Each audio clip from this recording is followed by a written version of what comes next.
আসসালামু আলাইকুম বন্ধুরা, আপনারা কেমন আছেন? আশা করি আল্লাহর রহমতে ভালো আছেন। আমিও আল্লাহর রহমতে ভালো আছি।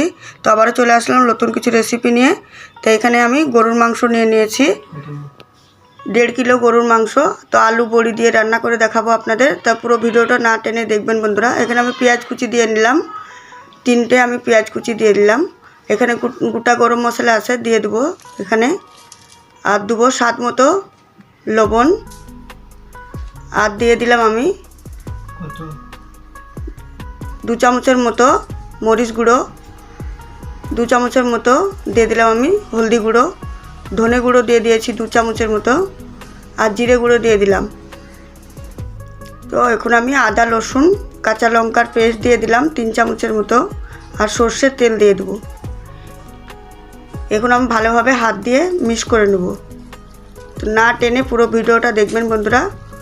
আশা করি আজকের ভিডিওটা খুবই ভালো লাগবে আপনাদের। আর এইভাবে রান্না করে একবার খাবেন বাড়িতে, অনেক মজা হয়েছিল। দেখেন আমি ভালোভাবে হাত দিয়ে মিক্স করে নিয়েছি। এখন আমি চুলোতে বসিয়ে দেবো, বসিয়ে দিলাম। এখন আমি ঢাকনা দিয়ে ঢেকে রান্না করব।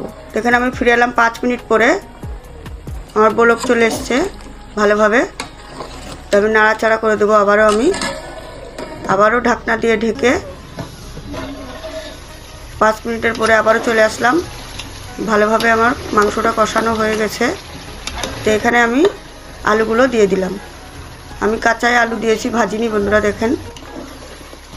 তো আবার আমি ভালোভাবে নেড়ে চেড়ে নেব।